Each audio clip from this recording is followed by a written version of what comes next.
Gloria a Dios.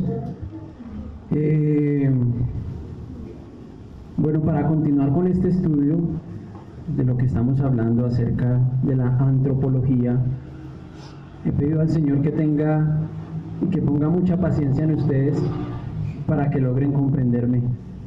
Y también he pedido que su Espíritu Santo esté sobre todos nosotros para que podamos comprender estas verdades que están plasmadas en la Escritura. Como veíamos hace un momento, el hombre fue creado por Dios. Es la verdad que nos muestran las Escrituras. El hombre fue creado por Dios a su imagen, como lo vimos, y su imagen tenía unas características específicas.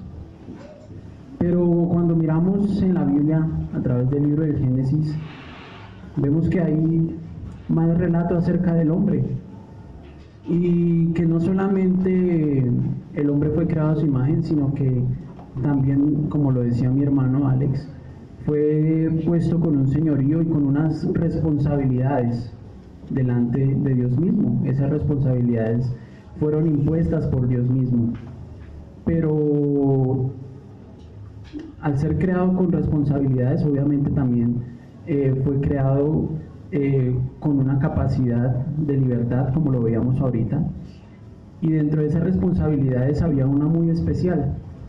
Pero antes de entrar más allá, quiero que tengamos en cuenta que esta parte del estudio del hombre la he titulado Alejándonos del Creador.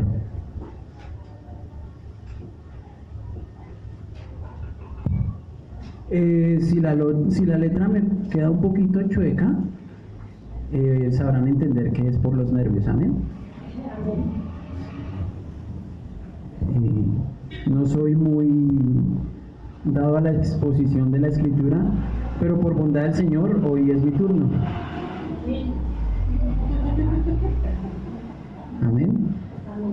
Quiero que me acompañen por un momento al libro del Génesis, donde nos encontrábamos. Como se pueden dar cuenta, hoy traje una Biblia para que el que haga una pregunta reciba buena palabra. No, mentiras, es porque tiene la letra un poquito más grande, entonces se me facilita la lectura.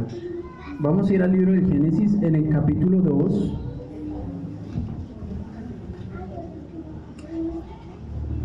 Y vamos a estar leyendo del verso 15 al verso 17. Amén.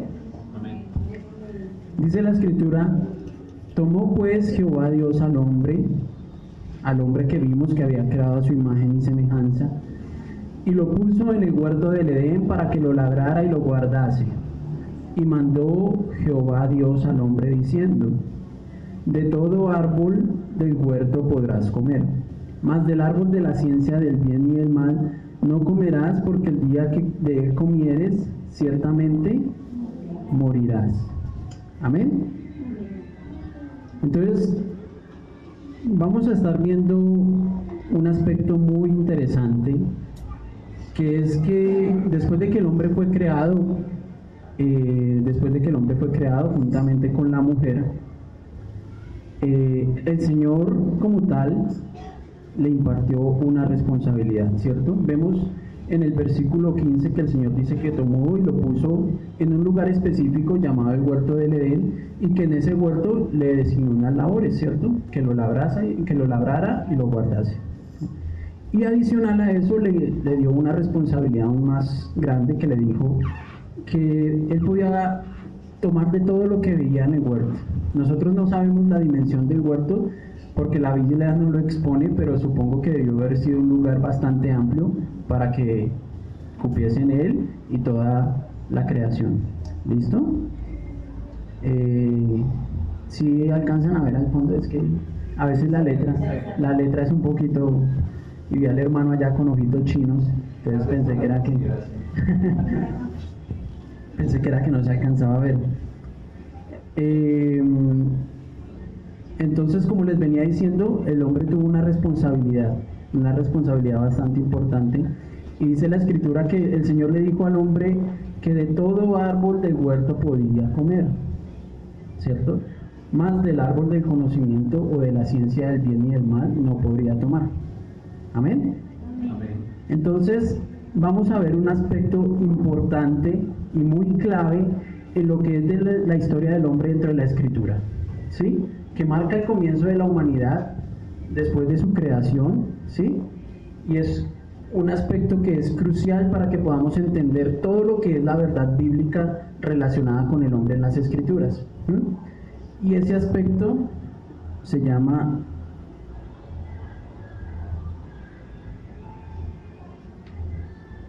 la caída. Amén. Amén. Cuando nos referimos a caída no quiere decir que el hombre encontró una piedra en el huerto y se tropezó y se cayó. Tiene un significado mucho más profundo de lo que nosotros podemos ver y tiene una importancia bastante grande en lo que es el mundo hoy en día, como lo conocemos y como lo vemos a través de las Escrituras. Cuando nosotros estamos haciendo un estudio del hombre como tal, vemos guerras en la Escritura, en nuestra vida, vemos disensiones entre los hombres, ¿cierto? Y no entendemos por qué el hombre tiene esta serie de comportamientos como tan irracionales a veces para nuestra mente. No entendemos por qué el hombre se comporta de una manera tan diferente a la que vemos como Dios lo creó, ¿cierto? Porque veíamos ahorita que Dios creó al hombre con un conocimiento pleno, lo creó justo y lo creó santo. Pero cuando miramos a la calle y nos encontramos nosotros mismos en una dificultad, vemos que esa justicia, ese conocimiento y esa santidad no se ven como tan reflejados en nuestra vida, ¿cierto? Vemos que nuestras acciones no son propiamente las más santas, las más justas, ¿cierto? Donde existiera la justicia en el mundo no tendría que haber, por ejemplo, policía. No tendrían que existir los jueces. Pero sabemos que hay injusticia en el mundo, ¿cierto? Así es. Pero ¿de dónde proviene esa injusticia? ¿De dónde proviene esa maldad? Entonces es lo que vamos a tratar de aclarar en este pequeño estudio. Primero que todo, pues, según el punto de vista que nos da la Escritura, el hombre como tal es una criatura, porque fue creada, que cayó de un estado superior en el cual se encontraba, ¿sí? Pero antes de entrar a ver ese punto de vista escritural, ¿sí? Podemos verlo, vamos a verlo desde un punto de vista no tan escritural, para que nos demos cuenta cómo con el diario vivir o simplemente con las cosas que nosotros podemos observar a simple vista sin necesidad de entrar a la escritura, podemos darnos cuenta que el hombre es algo que no debería ser. Porque cuando Dios creó al hombre y el hombre cayó de su estado superior, no era lo que Dios quería que fuese. Amén. El hombre, como lo decía mi hermano Alex, lo que Dios quería que fuese fue una persona con conocimiento, con justicia y con santidad. Entonces vamos a ver unos puntos de vista que nos van a clarificar un poquito el punto de qué es lo que pasa con el hombre en el sentido de que lo vemos cotidianamente, amén, y después entramos al cuadro bíblico. Entonces, el primer aspecto que nosotros tenemos, en el cual podemos evidenciar que el hombre no es lo que creó Dios, es en el sentido del deber.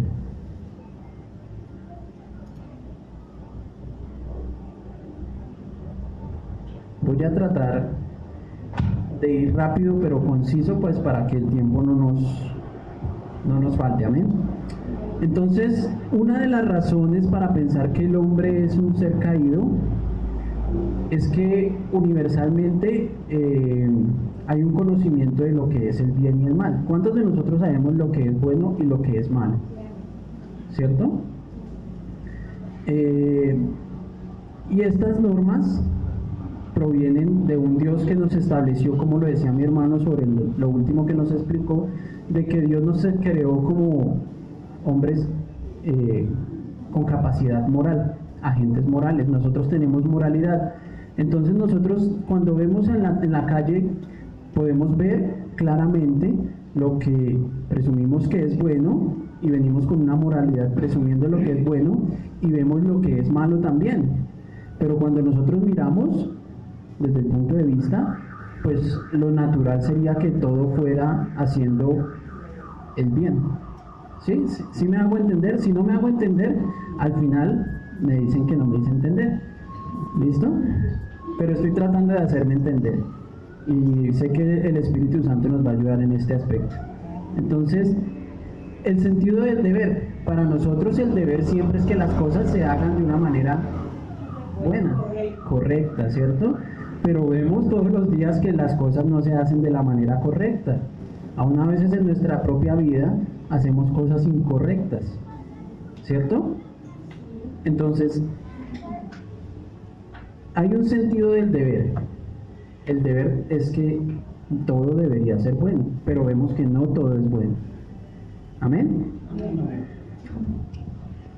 El segundo aspecto en el que podemos ver naturalmente, sin entrar a escudriñar la Escritura, que el hombre es una criatura caída, es que hay exigencias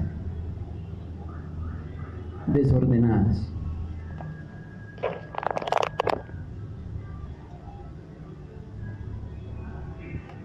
¿A qué hago referencia con las exigencias desordenadas? Es con esos impulsos o deseos que muchos de los cuales no se pueden ver en su gran magnitud, pero si los clasificamos o si lo vemos desde el punto de vista de la psicología, hay varias clases de deseos. Están los deseos de alimento, ¿cierto? Los deseos de autopreservación y los deseos de amor. Y si nosotros evaluamos esos tres aspectos, ¿sí? de los deseos del hombre, del deseo de alimentación, nosotros vemos que hay como unas exigencias desordenadas en el comportamiento del hombre referente a esos deseos. ¿A qué voy con esto? Nosotros vemos en la televisión muchas veces, yo no veo televisión. Ustedes pueden ver en la televisión muchas veces que hay personas que sufren anorexia, ¿cierto? Y para nosotros eso es algo inaceptable, para quienes no lo vemos desde una enfermedad, para quienes no lo vemos, para las personas que sufren anorexia, para ellos es normal vivir eso, ¿cierto? Pero hay una exigencia en el orden natural de su deseo de alimentación. Vemos también a las personas que son demasiado obesas y decimos, pero ¿cómo puede hacer? ¿Cómo puede vivir de esa manera? ¿Cierto? Y vemos que hay vida en él y para él su satisfacción es el deseo desordenado del alimento, ¿cierto? Pero vemos que como que no hay nada, no está correcto ese funcionamiento en ese deseo. El otro deseo que plantea la psicología es el deseo de la autopreservación. ¿Qué quiere decir eso? Pues que yo velo por mi propia vida, ¿cierto? Pero vemos que ese deseo de autopreservación también está como desfigurado en el hombre, a tal punto que hay personas que atentan contra su propia vida, ¿cierto? Y atentan contra la vida de los demás. Y nosotros encendemos todos los días la televisión y decimos, pero qué cosa tan horrorosa, ¿cómo puede hacer eso? ¿Cómo puede matar a un niño? ¿Cómo puede asesinar a su hijo? ¿Cómo es que mata a su familia y después se asesina a él mismo? Entonces vemos como que en el mundo, si no tocamos el aspecto escritural, si no vemos solo las evidencias que el mundo mismo nos plantea, como que hay algo mal, ¿cierto? Y por último, en el tema del amor. Aún nosotros mismos muchas veces decimos amar, pero amamos incorrectamente, ¿cierto? El amor planteado por el mundo tiene alguna diferencia bien marcada para lo que es nuestra moralidad. Nosotros tenemos un aspecto moral y desde niños venimos con esa moral como implantada en nosotros mismos y decimos que hay como un desorden en la manera de amar de las personas. Entonces, si nosotros lo vemos desde ese punto de vista, las exigencias desordenadas existen como una evidencia clara de que el hombre tiene algo mal en su funcionamiento. ¿Amén? Y por último, hay un punto que se llama la evidencia negativa.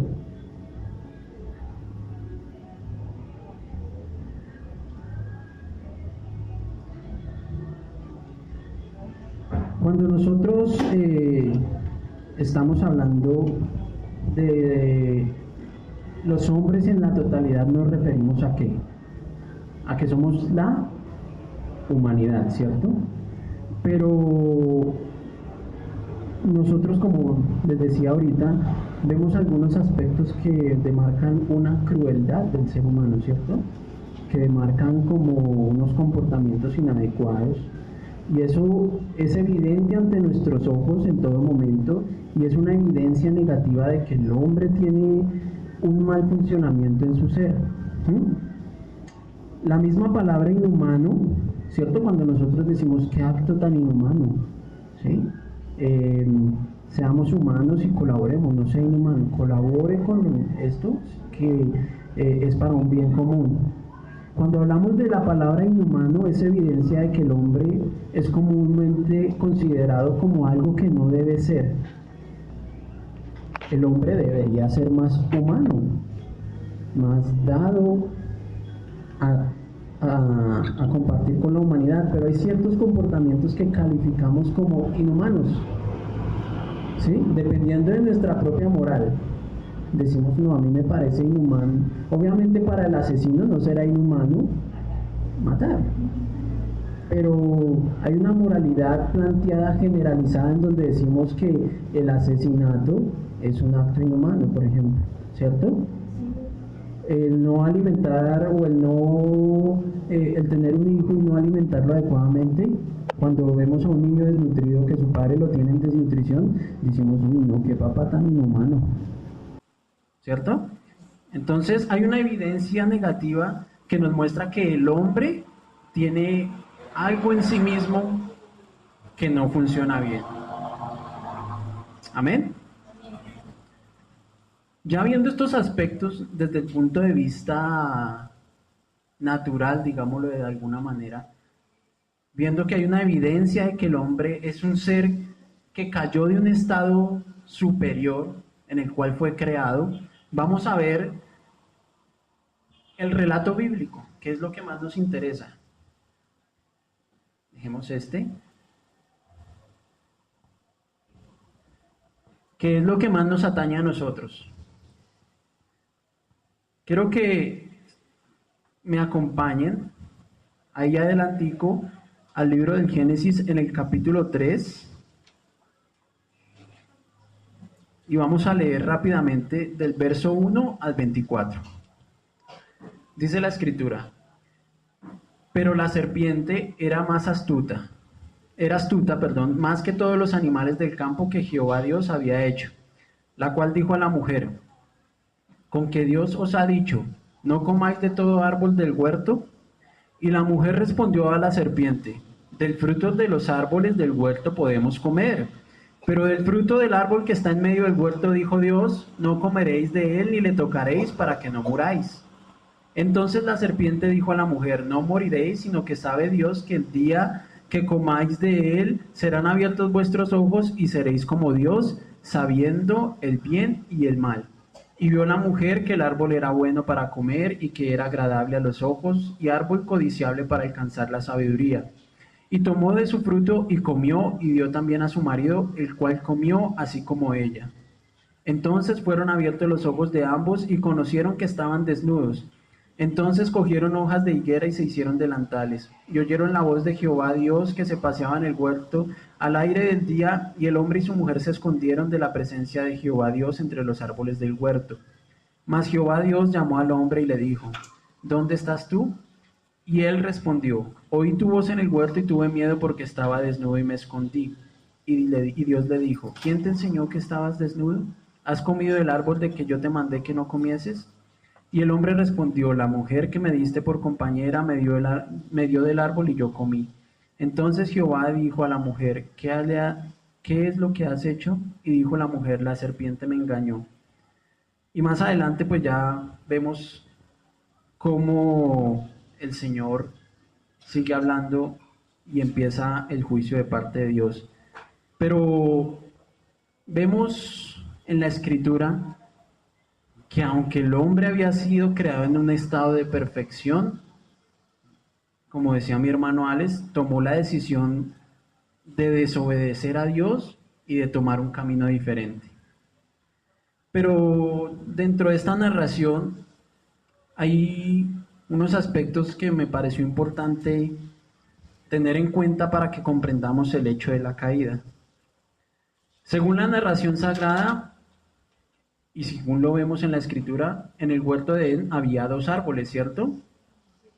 El primero era llamado el árbol de la vida y el otro árbol de la ciencia del bien y del mal. Eso lo podemos ver en el libro de Génesis, en el capítulo 2, en el verso 9. Y estaba yo analizando y pensando y decía, bueno, el árbol del conocimiento del bien y del mal, pues es más o menos clarito de entender, porque era como una determinación de Dios para que no estuviese, para que ellos tuvieran la obediencia a Dios, como lo vamos a ver más adelante, pero tardé demasiado tiempo entendiendo por qué el Señor había puesto un árbol de la vida. ¿Con qué sentido Dios puso un árbol de la vida en el huerto del Edén? Si ustedes se dan cuenta dentro de lo que nos explicó ahorita mi hermano Alex, el hombre fue creado inmortal. Es más, si nosotros nos remitimos al escrito, dice que Dios le dijo al hombre que no comieran del árbol porque el día que de él comiere, iban a morir. Quiere decir que su estado original no iba a ser el de muerte, ¿cierto?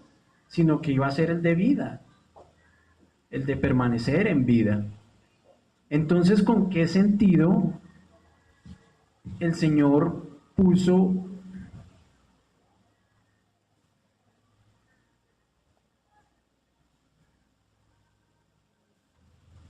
el árbol de la vida? ¿Por qué razón hay un árbol de la vida? Si nosotros vamos al Génesis en el capítulo 3, en el verso 9 creo que es, no, 3:22, perdón, sí, le dice el Señor, y dijo Jehová Dios, he aquí el hombre es como uno de nosotros sabiendo el bien y el mal. Ahora pues, que no alargue su mano y tome del árbol de la vida y coma y viva para siempre. Y yo decía, a través del estudio me daba cuenta que el Señor dice que a través de ese árbol iba a vivir para siempre, pero el Señor al crearlo, lo creó inmortal. Entonces no hallaba como una congruencia entre la existencia del árbol y la inmortalidad del hombre. Es difícil, es un punto difícil de entender. ¿Por qué Dios establece un árbol de la vida? Se puede observar con claridad, de acuerdo al relato, que para participar del fruto del árbol de la vida se debía cumplir explícitamente con una condición. Y primero era permanecer en integridad, ¿cierto? Entonces, una de las condiciones para disfrutar del fruto de la vida, permanecer en integridad.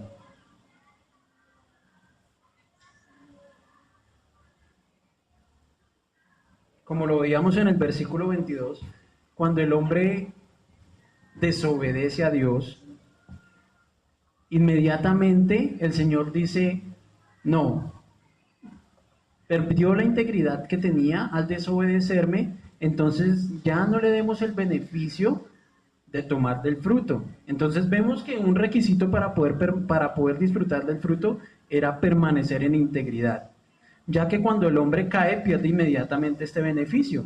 Cuando el hombre desobedece a Dios, inmediatamente el Señor hace que pierda el beneficio. No se puede garantizar de ninguna manera, ya que no hay una evidencia en la escritura, que al ingerir el fruto su existencia física perdurará para siempre. O sea, no dice, y dijo Jehová Dios, ahora el hombre es como uno de nosotros, ahora pues no alargue su mano y tome también del árbol de la vida y come y viva para siempre, pero no dice que su cuerpo permanezca para siempre. Habla del hombre en sí. Además, recordemos que ya la consecuencia de haber desobedecido a Dios había sido ¿cuál? La muerte, porque recordemos que el Señor les había dicho previamente que si no obedecían esas palabras iban a morir. Y lo leíamos ahorita en el relato bíblico, cuando la serpiente le pregunta a Eva que qué iba a pasar, que por qué no comía el fruto, ellos tenían muy claro cuál era la consecuencia que iban a tener al desobedecer a Dios, que era la muerte. Entonces no se puede garantizar de ninguna manera, ya que no existe evidencia bíblica de que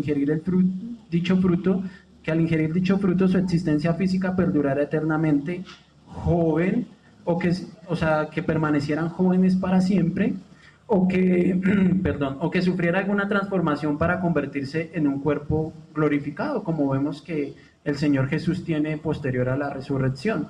O sea, no hay ninguna evidencia que nos garantice que el hombre al tomar de ese fruto, si él hubiera decidido tomar el fruto del árbol del bien y del mal, permaneciera joven para siempre o que tuviera un cuerpo glorificado.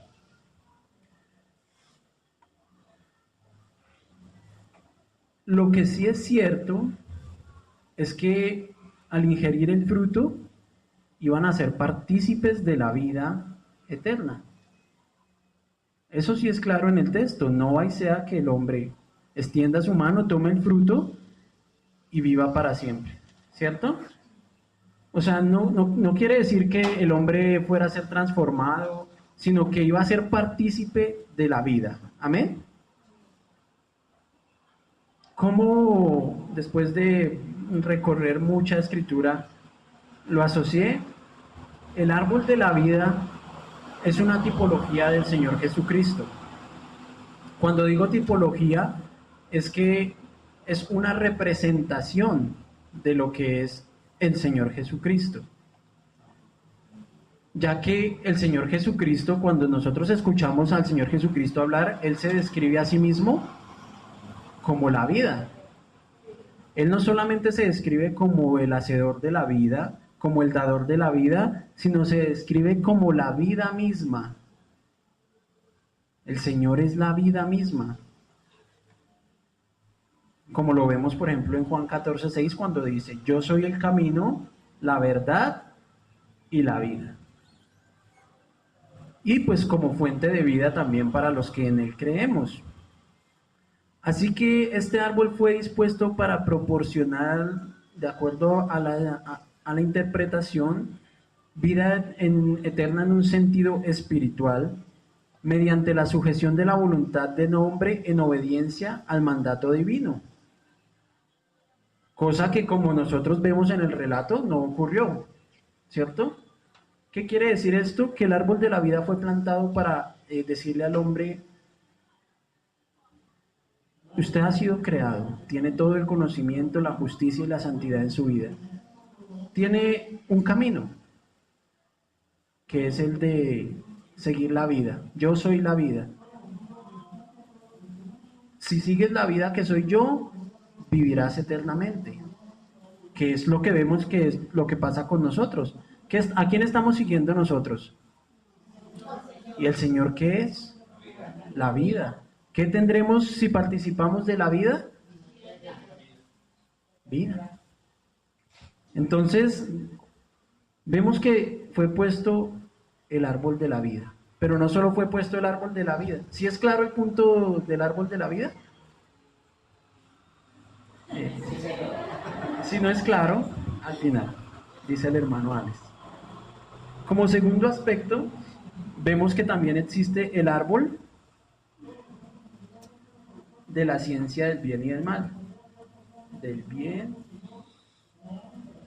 y mal. Recuerden este aspecto. El hombre fue creado inmortal. No necesitaba que tuviera más vida física, porque la vida física ya estaba en él. Fue creado con ese don, pues con esa particularidad por parte de Dios. El tomar del árbol de la vida no le iba a garantizar que siguiera viviendo físicamente. Lo que iba a garantizar era que él se iba a aferrar al dador de la vida y que iba a actuar en obediencia siguiendo a Dios. Amén.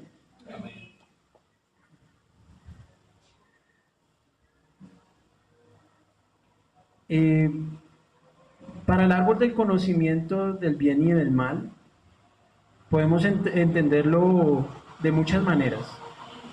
El primero por analogía. ¿Qué quiere decir esto? Si yo hago una comparación y digo, pues si el árbol de la vida daba vida, pues el árbol del conocimiento del bien y del mal iba a dar conocimiento del bien y del mal. Es la más sencilla, ¿cierto? Eh, la segunda, el segundo aspecto, como veíamos en el relato bíblico, la serpiente le dijo a la mujer que cuando comiera de él iban a ser abiertos sus ojos, ¿cierto? También podemos verlo desde ese punto de vista.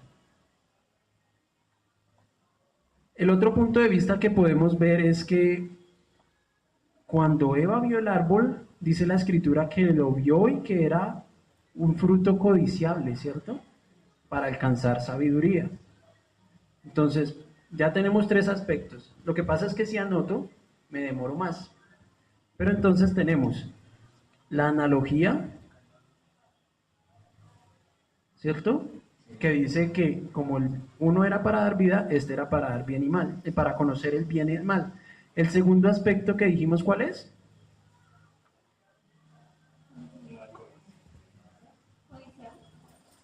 Desde el punto de vista de la tentación, ¿cierto? Cuando la serpiente se acerca a Eva y le dice que el árbol iba a abrir sus ojos. Entonces, lo voy a anotar como abrir ojos, ¿cierto? El tercer aspecto del que estamos hablando, entonces, que era para alcanzar sabiduría, ¿cierto?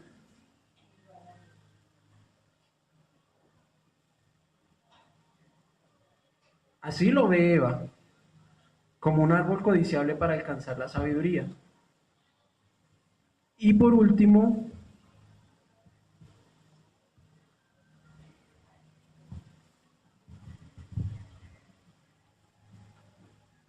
es que a través del árbol del bien y del mal, el hombre iba a alcanzar un conocimiento similar al que tenía Dios sobre el bien y el mal.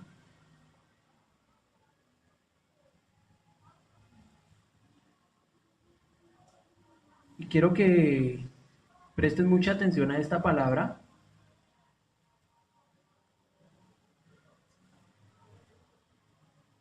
porque similar no es igual. Amén. Similar no es igual.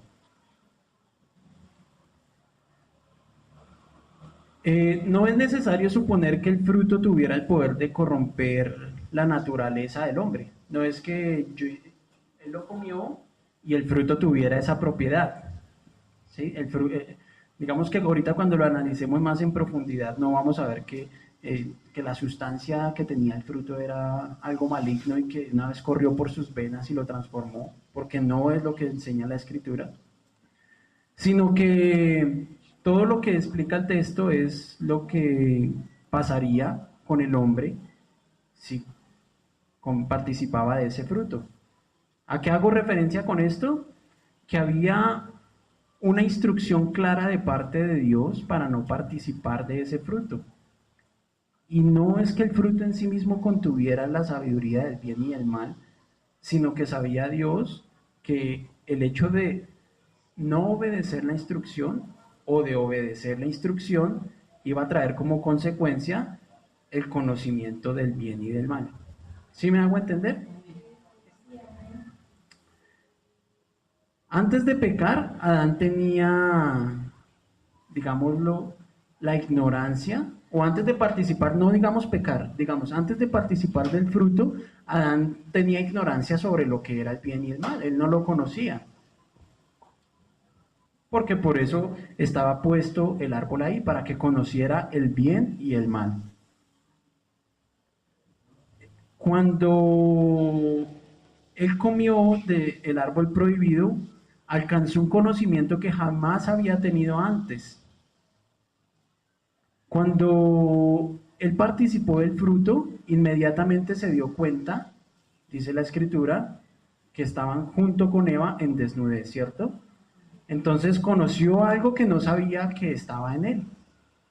Entonces podemos decir que Adán conoció el bien y el mal desde el punto de vista equivocado, desde el punto de vista erróneo mediante el cual Dios planteó que conocieran el bien y el mal.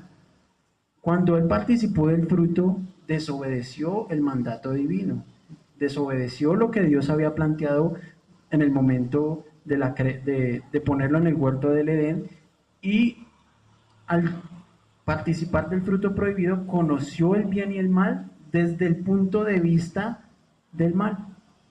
Al desobedecer hizo lo malo y se dio cuenta que había perdido lo bueno.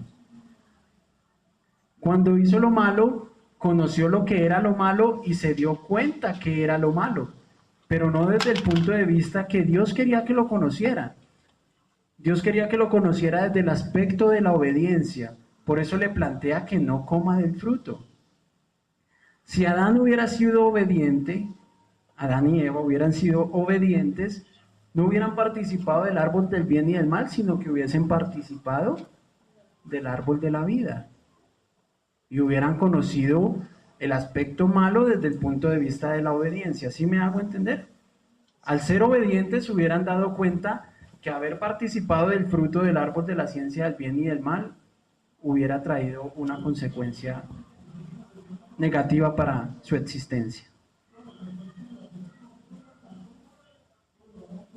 Se le dijo al hombre y a la mujer que se le abrirían los ojos, que conocerían el bien y el mal, y efectivamente sus ojos fueron abiertos.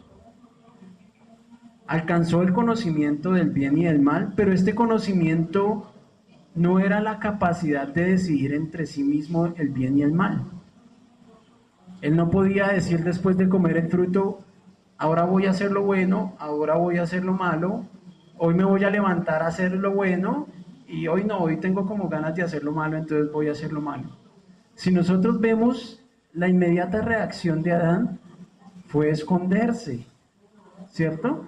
Y se fueron a coser allá vestidos para sí mismo con hojas de higuera, porque se daban cuenta que ya no estaban en un estado de bien, sino que estaban haciendo lo malo. Y ya no podía escoger hacer lo bueno por él mismo, sino que lo que tuvo que hacer fue como tratar de tapar eso que había hecho. Ya más adelante vamos a clarificar más esto. Por último, bien y mal se pueden tomar en un sentido físico, denotando la felicidad y la miseria. Comer del árbol de la ciencia del bien y del mal iba a determinar la cuestión de la dicha o de la miseria de Adán. Entonces, al participar del fruto, lo único que trajo para sí mismo y para su vida corpórea fue miseria, porque más adelante hay un castigo por ello. Si no hubiese participado de la dicha, que era no comer del fruto, de la obediencia. Condujo a un conocimiento experimental de la diferencia entre el bien y el mal. Dios sabía y conocía los efectos del mal porque Dios es omnisciente, pero Adán solo los podía experimentar a través de la experiencia, a través de la prueba a la cual fue puesto por parte de Dios. Era la única manera en que Adán podía conocer el bien y el mal. O siendo obediente, cuando uno es hijo y obedece a sus padres. Amén. Depende del padre, dice el hermano, ¿cierto?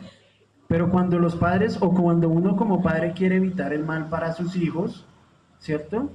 Lo aconseja. Aunque no es un ejemplo igual porque Dios no experimentó el mal, uno sí ha experimentado el bien y el mal como padre, ¿cierto?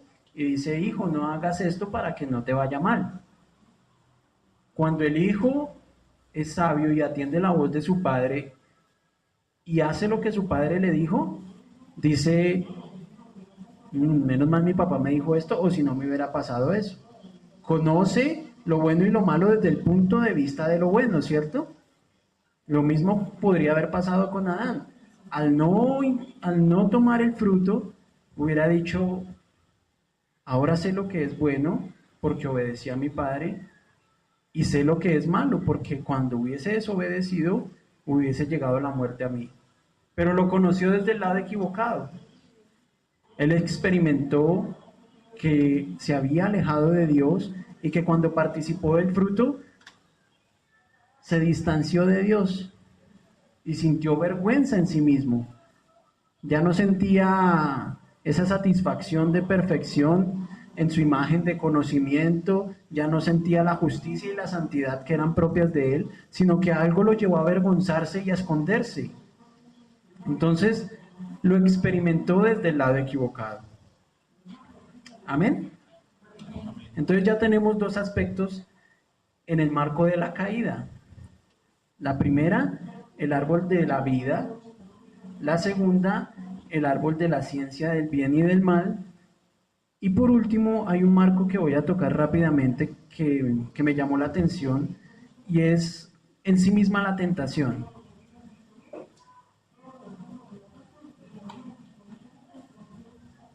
Cuando nosotros leemos el libro del Génesis en los capítulos 1, 2, cuando el Señor está haciendo la creación, nosotros nos damos cuenta que la escritura viene haciendo un especial énfasis en la serpiente, ¿cierto?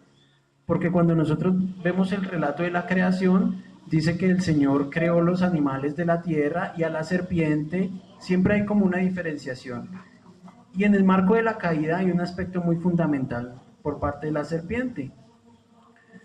Dice que la serpiente era astuta, pero entonces hay personas que han llegado por confundir que fue la serpiente en sí misma la que tentó a Adán y a Eva. Pero tenemos que como creyentes tener en cuenta que la serpiente no fue en sí misma quien tentó, sí fue en sí misma como animal, pero fue usada por Satanás para que el hombre y la mujer cayeran. La serpiente fue usada por Satanás, no la serpiente en sí misma tomó la decisión de tentar a Adán y Eva, sino que fue un instrumento. Amén. La caída del hombre fue ocasionada por la tentación de la serpiente que sembró en la mente del hombre las semillas de desconfianza y de incredulidad.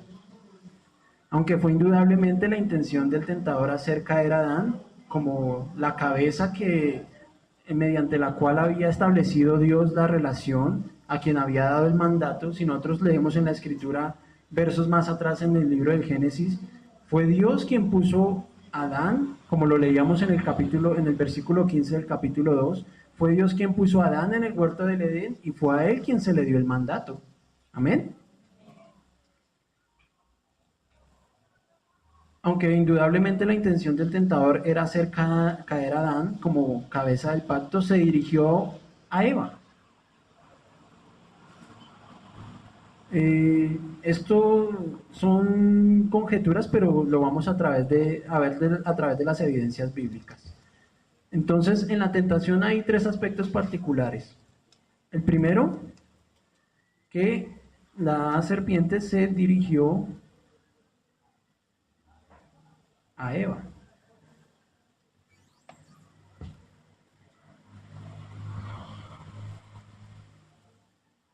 Y una de las razones por las que se cree que se dirigió a Eva es porque ella no era realmente quien había recibido el mandato directo de Dios, aunque como vemos en el relato de la caída en el capítulo 3, Eva sabía cuál era el mandato de Dios. Ella lo conocía, seguramente por una transmisión de Adán hacia ella, quien le dijo cuál era la dirección que había recibido de parte de Dios para la vivencia en el huerto del Edén. Ella sabía, ella conocía y sabía que no debía participar del fruto de la ciencia del bien y del mal. Entonces, ella no era principalmente la cabeza del pacto y por tanto no tendría tal vez el mismo sentido de responsabilidad que tenía Adán para poder establecer un criterio más apto. Otro aspecto es que ella no había recibido el mandato de Dios directamente, como ya lo vimos, sino que en forma indirecta y consecuentemente tal vez sería más susceptible al argumento de la duda. Y por último, con seguridad, pues ella demostraría ser la persona más indicada para llegar al corazón de Adán. ¿Sí? Ambos compartían, ambos vivían en unidad, ambos eran uno, recordemos eso. Entonces, el procedimiento del tentador, el primero, que se dirige directamente a Eva. El segundo, o en la tentación, es que se siembra la duda.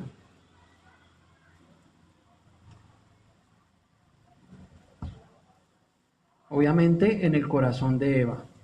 Cuando tergiversa Satanás el mandato del Creador, de nuestro Señor, en donde le dice que no es que no vayan a morir, sino que sabe Dios que serán como Él, sabiendo el bien y el mal.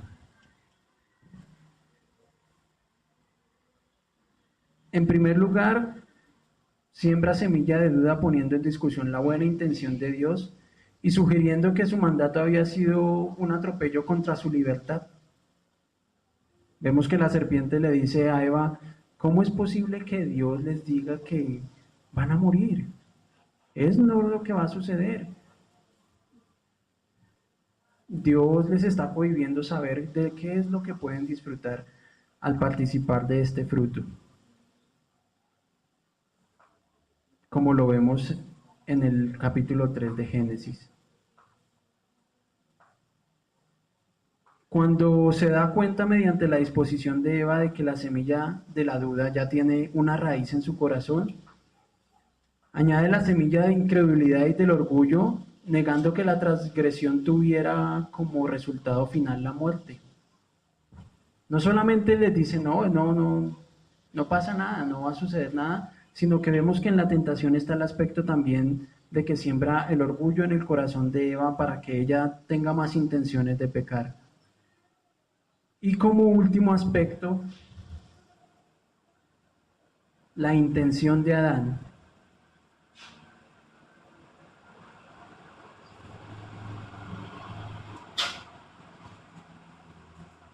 Cuando nosotros leemos el relato que leímos en el capítulo 3 del Génesis, vemos que Eva fue sugestionada por la serpiente, pero en ninguna parte de la escritura se habla de que Adán fue tentado. En ninguna parte de la escritura dice que Adán recibió de parte de la serpiente o de Eva la tentación para tomar del fruto. Dice el relato bíblico que Adán le dio del fruto, que Eva le dio el fruto a Adán y Adán comió. Vemos que el acto de Adán fue un acto deliberado de desobediencia delante de Dios. Adán no contempló todo lo que había recibido de parte de Dios, todo el conocimiento, toda la justicia y toda la santidad que había recibido de parte de Dios, todo ese intelecto que había recibido de parte de Dios, lo tuvo por poco y deliberadamente desobedeció a Dios, sin tomar en cuenta el mandato divino.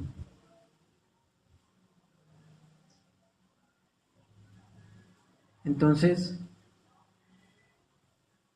vemos que dentro de la caída y dentro de la historia bíblica de la caída hay tres aspectos fundamentales. El primero, el árbol de la vida. El segundo, el árbol de la ciencia del bien y del mal. Y por último, la tentación. Pero, ¿qué pasó con el hombre después de la tentación? ¿En qué condición después de la caída, perdón, en qué condición quedó? ¿Qué pasó con él? Entonces vamos a ver cuál es la condición de ese hombre después de la caída. Quiero que me acompañen un momento a Romanos capítulo 1.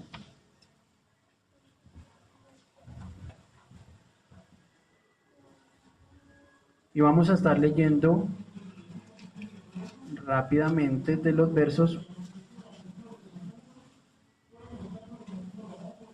18 al 32.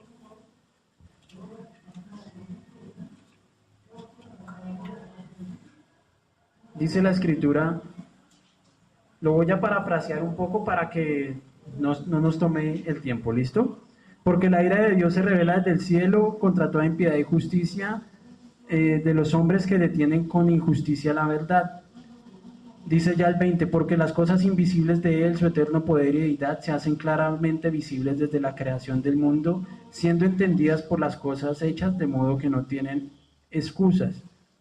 Aquí en el verso 22 quiero que veamos qué fue lo que pasó, qué es lo que pasa con el hombre. Dice, profesando ser sabios, se hicieron necios y cambiaron la gloria de Dios incorruptible en semejanza de imagen de hombre corruptible, de aves, de cuadrúpedos y de reptiles.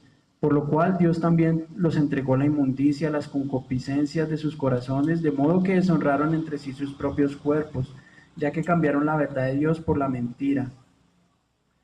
Dice el 26, por esto Dios los entregó a pasiones vergonzosas, pues aún sus mujeres cambiaron el uso natural porque es contra naturaleza. Dice el 29, estando atestados de justicia, fornicación, perversidad, avaricia, maldad, llenos de envidia, homicidios, contiendas, engaños y malignidades. El 31 dice, necios, desleales, sin afecto natural, implacables, sin misericordia, quienes habiendo entendido el juicio de Dios, que los que practican tales cosas son dignos de muerte, no solo las hacen, sino que también se complacen con los que la practican. La presentación notable de la condición humana se halla en estos versículos. Encuentra su comentario actual en casi cada informe que vemos de noticias, lo que vemos nosotros comúnmente en la radio. ¿Cómo quedó el hombre después de que cayó? Quedó en un estado de incapacidad de acercarse a Dios. Quedó en un estado de no poderse acercar a Dios y de caminar hacia las cosas que no eran debidas. Y ahí vamos a ver un aspecto fundamental y es la entrada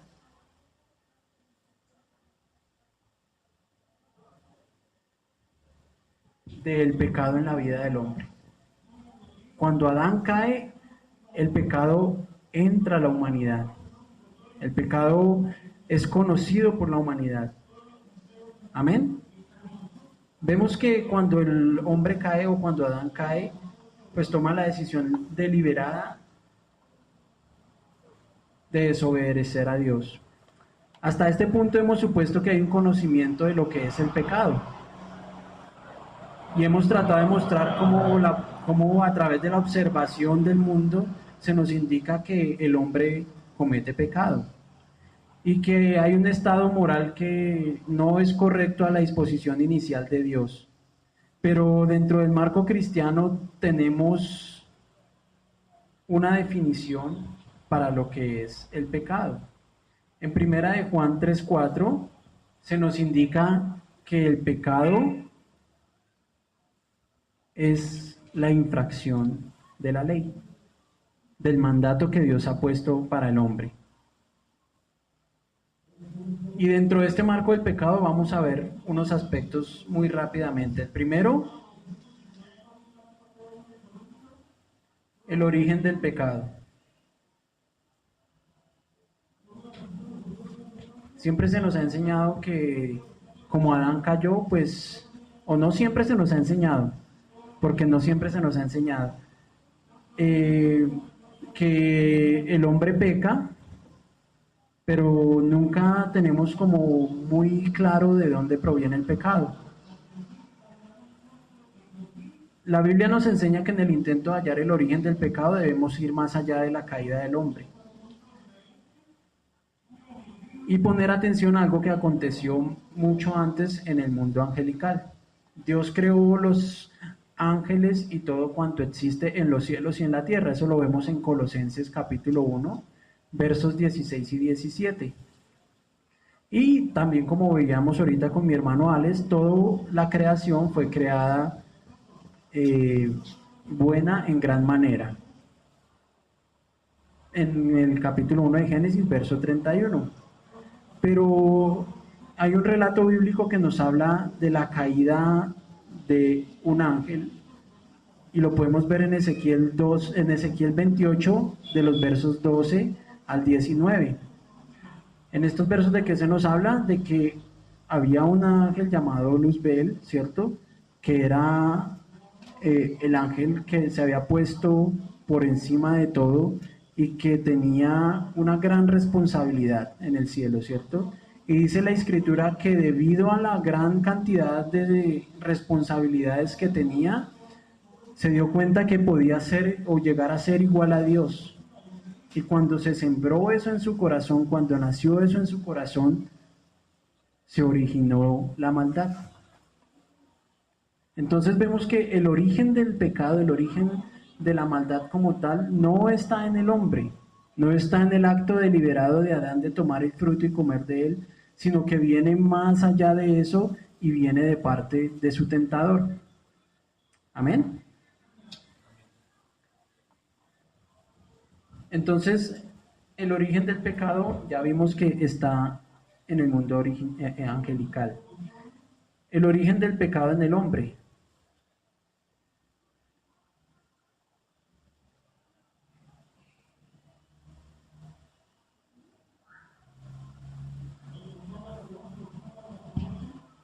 Con respecto al origen del pecado en la historia de la humanidad, la Biblia nos enseña que comenzó con la transgresión de Adán en el paraíso y que fue por lo tanto un acto perfectamente voluntario de parte del hombre.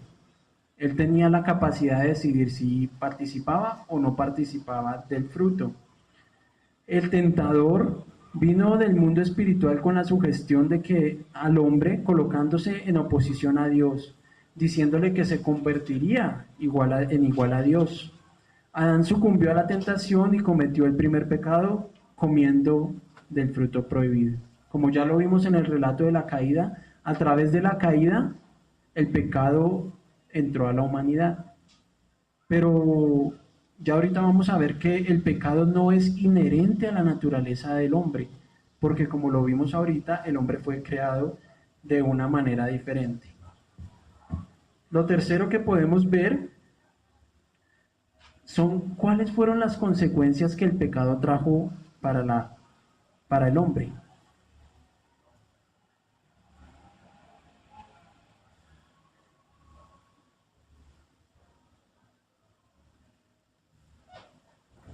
El hecho de haber desobedecido a Dios y de haber permitido que el pecado entrara en su vida trajo como consecuencia una serie de cosas a la vida del hombre.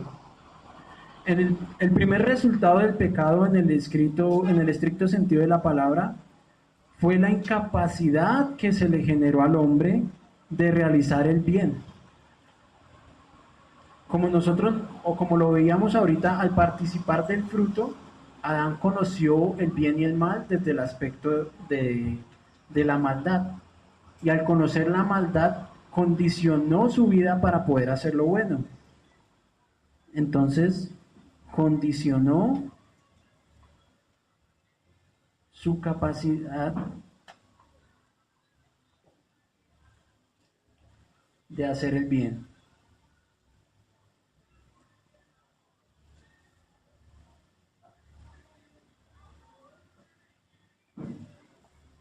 Y lo condicionó a tal punto que lo hizo incapaz de realizar lo bueno. Amén. Esa fue la primera consecuencia que trajo para el hombre. Lo primero que hizo fue tratar de cubrir su pecado, pero ya era demasiado tarde. En relación con esto, como ya no tenía la capacidad de hacer lo bueno, pues cuando el hombre estuvo en el huerto, él le dijo, lo bueno, hijo, es que participes del fruto del árbol de la vida, pero decidiste hacer lo malo. Al hacer lo malo, condicionaste lo que era bueno para ti y también perdiste la comunión conmigo. Perdió la comunión con Dios.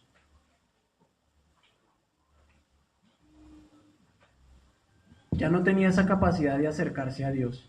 Por eso vemos más adelante en el relato escritural, en el versículo 22 que estábamos leyendo ahorita, en los versículos que le sigue, dice que el hombre fue expulsado y ya no tuvo más comunión con Dios, que fue expulsado del huerto del Edén y perdió su comunión con Dios.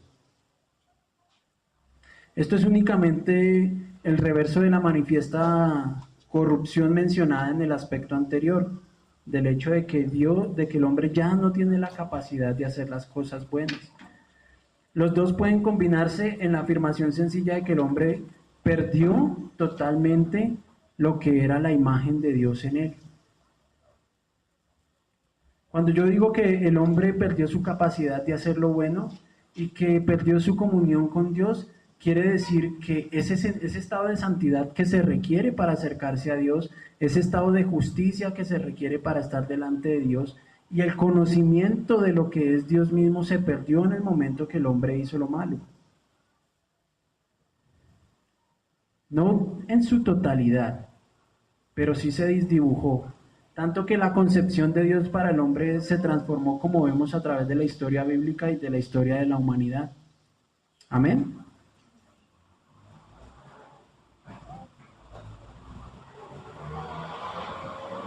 En el sentido de su justicia original, perdió su imagen. Se separó de la fuente de la vida y el resultado fue una condición de muerte espiritual. Otro aspecto que vemos dentro de eso, ya como lo dijimos, perdió su imagen, perdió el conocimiento, perdió la justicia y la santidad. No solamente perdió la relación espiritual que tenía con Dios, sino que también perdió, digámoslo de alguna manera, una relación física que tenía con Dios en el huerto del Edén. Entonces, eso sugirió para el hombre un cambio de residencia.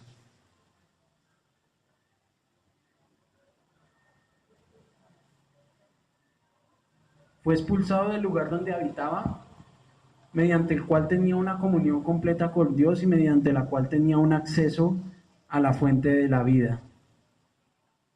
Perdió ese beneficio. Y por último, por las consecuencias del pecado entró la muerte.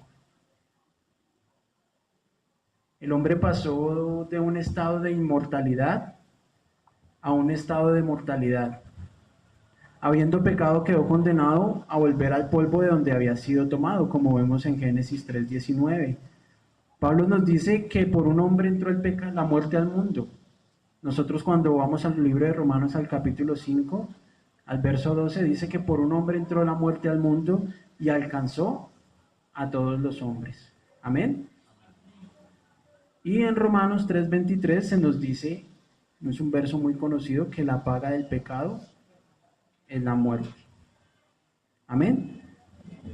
Y hay un aspecto muy importante ya para terminar, que está enmarcado dentro de todo este aspecto del pecado.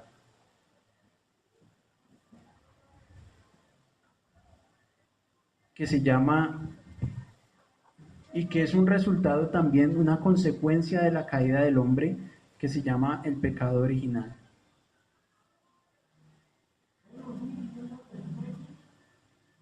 Cuando nos referimos a pecado original, no quiere decir que ha sido el más original de todos, el inigualable pecado de Adán, sino que tiene un sentido mucho más profundo de lo que nosotros hablamos.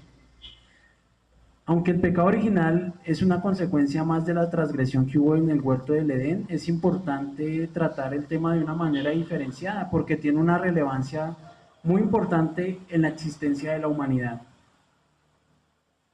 Además de las consecuencias del pecado, como las que vimos ahorita, tenemos que considerar el alcance que tuvo el pecado de Adán.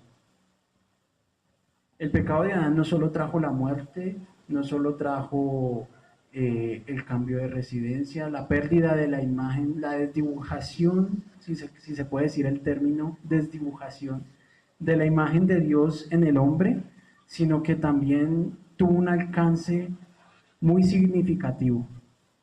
Y es lo que nos concierne a nosotros como seres humanos. Amén. Este pecado solo alcanzaría a Adán y a Eva y solo como a ellos como lo que ellos hicieron, que fue rebelarse en contra de Dios. ¿Será que el pecado de Adán solo alcanzó a Adán y Eva y de pronto a sus hijos? ¿Será que el pecado de Adán y Eva, esa infracción que cometieron en paraíso, tiene alguna relevancia con nosotros? Alcanzó a la humanidad. Todos lo sabemos, qué bien. Podríamos creer que la universalidad de la miseria humana sería una razón suficiente para responder esta pregunta. Si usted mira media hora de noticiero, se deprime. Es verdad. Si uno mira 15 minuticos de noticias, se da cuenta, es suficiente con eso para conocer que el pecado es algo universal. Sin embargo, hay personas que lo rechazan abiertamente, con la frase que se expone, no, es que el pecado no es tan grave como la Biblia lo expone. No creo que pecar sea pues algo tan magnificente como para cambiar mi destino en la eternidad. Se podría argumentar que la corrupción debida al pecado no es verdad para la universidad de la raza. Nosotros vemos personas que caminan por la calle y no están haciendo nada malo. Es más, yo que trabajo en el parque veo personas que a veces me avergüenzan porque son demasiado buenos padres y yo me siento mal porque mi hija está siendo cuidada por mi mamá y no estoy atendiendo los deberes de un padre. La moral a veces nos acusa, ¿cierto? Y nos dicen, no, pero es que hay personas mucho más rectas que yo. Siempre basamos cuando no conocemos a Dios o cuando no tenemos el suficiente conocimiento en las escrituras, basamos nuestra verdad en las experiencias propias que yo vivo o en la moral que me ha sido impartida en mi familia, ¿cierto? Ese es el conocimiento que yo tengo de lo que es bueno y de lo que es malo. Si todas las personas han sido afectadas por el pecado y esto es debido a circunstancias externas y no hay algo intrínseco y no hay nada malo en su interior. ¿Qué quiere decir? Lo que está diciendo aquí mi hermana Liliana. Que no es que yo sea malo dentro de mí, sino que el pecado se ve en las cosas malas que hacen las personas. Es el intento moderno de ubicar la injusticia del pecado dentro de las estructuras sociales que tenemos, ¿cierto? Entonces, nuestra moralidad es tan limitada que nosotros vemos, por ejemplo, que las condenas en las justicias van de acuerdo a lo grado de bueno o de malo que consideremos que es la acción que hizo, ¿cierto? Si usted entró y se robó algo que no tenía demasiado valor, pues nada, pague una multica y queda en libertad. Si usted se robó algo de demasiado valor, ya le puede acarrear sus buenos años de cárcel, ¿cierto? Pero vemos que para Dios no es así. Entonces queda planteada la siguiente pregunta: ¿el pecado afecta a todos los seres humanos en el sentido que están inevitablemente involucrados en la transgresión que cometieron Adán y Eva? La respuesta bíblica es clara. Quiero que me acompañen a Romanos capítulo 5, versículo 15, un segundo.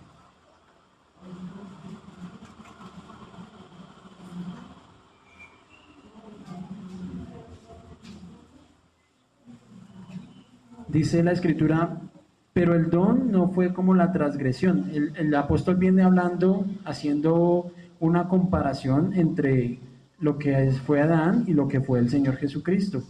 Dice de Adán, pero el don no fue como la transgresión, porque si por la transgresión de aquel uno, o sea, Adán, murieron los muchos, abundaron mucho más para los muchos la gracia y el don de Dios. Este ya es otro tema. Pero lo que vemos es que a través de la transgresión de uno, o como veíamos ahorita, que por el pecado de Adán, todos morimos. En el versículo 17 de este mismo capítulo dice, pues si por la transgresión de uno solo reinó la muerte, dice la parte primera del versículo 17, dice el versículo 18, de la misma manera por la injusticia de uno vino a todos los hombres, de la misma manera, así que por la transgresión de uno vino la condenación a todos los hombres. Entonces, las evidencias bíblicas son claras y nos dicen que por la transgresión de Adán, todos fuimos afectados. Amén. Dice el versículo 19 además que por la desobediencia de un hombre, los muchos fueron constituidos pecadores. En 1 Corintios dice, capítulo 15, versículo 22, dice, en Adán, una parte del versículo dice, en Adán todos mueren. Como vemos, la figura de Adán en el huerto del Edén era representativa para toda la humanidad y acarreó consigo una mancha que es indeleble en la humanidad, que se llama pecado. Y cuando hablo de pecado no hablo de lo que el vecino hace o lo que yo hago, no hablo de las obras en sí. Cuando la escritura se refiere al pecado, no habla de un sentido físico, aunque sí está manifestado en las acciones, como vimos ahorita, en las consecuencias de la caída, que el hombre al empezar a hacer lo malo se desvió del camino y empezó a hacer obras que mostraban simplemente lo que ya había en él. No son las obras en sí. Amén. Dice una lectura detenida de los pasajes de los cuales hablamos, nos muestra que está haciendo algo más referente que a los hechos físicos como tal que ocurren en la vida cotidiana. Que todas las personas pecan podría ser afirmado por alguien que fuera realmente honesto en el mundo, pero lo que no podría decir un escritor del mundo cuando se refiere a que todos pecan es que todos los hombres en sí mismos contienen una mancha en su vida y es el pecado. Como lo decía mi hermano Alex, el asunto no gira en que somos hechos pecadores porque hacemos obras malas o porque yo hago lo malo, entonces soy constituido pecador. ¿Sí? Sino que el asunto radica en que hay algo en nosotros que nos obliga a ser pecadores.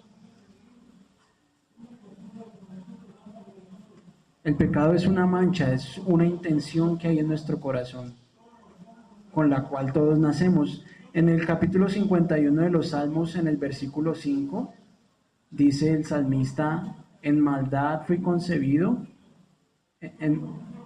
¿sí? En maldad fui formado y en pecado me concibió mi madre. Entonces habla de algo que viene desde el momento de la concepción del ser humano. Es una mancha que por la transgresión de Adán alcanzó a toda la humanidad. Y es algo contra lo que luchamos día tras día. Son nuestros deseos, es lo que sentimos hacer que no va conforme a la ley de Dios. Es la transgresión de la ley que hay en nosotros mismos. Y es lo que el Señor Jesucristo vino a mostrar al hombre cuando vino aquí a la tierra. Que no era simplemente, y es lo que el Señor Jesús, es lo que nuestro Padre trató de plasmar a través de la ley en las Escrituras. Que no eran las obras físicas lo que podía hacer que el hombre determinara si era bueno o era malo, sino que era la intención que había en su corazón, esa herencia que tuvimos de parte de Adán, que fue el pecado, y que ha transgredido a toda la humanidad, y que no es algo implícito de nosotros, sino que a través de la caída del hombre fue puesto en el corazón del hombre, porque no fue algo que se le haya adjudicado, sino que fue algo, creo que la palabra es que se le imputó al hombre, ¿cierto? Cuando a uno le imputan es que a uno le están dando algo que no es propio de uno, ¿cierto? Cuando a uno le imputan un cargo es que se lo dan a usted, se lo adjudican a usted, pero no es propio de usted. Usted no fue, por ejemplo, cuando a una persona roba y lo imputan de robo, fue algo que él hizo, pero él no fue el que se inventó el robo. Fue algo que le adjudicaron a él. No fue algo que nació de él en sí mismo, sino que no fue el creador del robo, sino que fue algo que se le imputó. ¿Sí me hago entender en la idea? Entonces lo mismo pasa en la existencia del hombre con el pecado. El pecado nos fue imputado a causa de la caída de Adán. El pecado es una mancha que se puede limpiar, que se puede lavar, como vemos a través de las escrituras. Entonces, por último, el pecado original es una mancha que afectó a toda la humanidad, una mancha que afectó a toda la raza humana y que es la causante de la maldad que vemos ahora, de la maldad que muchas veces nos cuestionamos por qué el hombre tiene la capacidad de hacer cosas tan inhumanas como lo veíamos al comienzo, es porque hay algo en su corazón que lo lleva a cometer esos actos. Amén.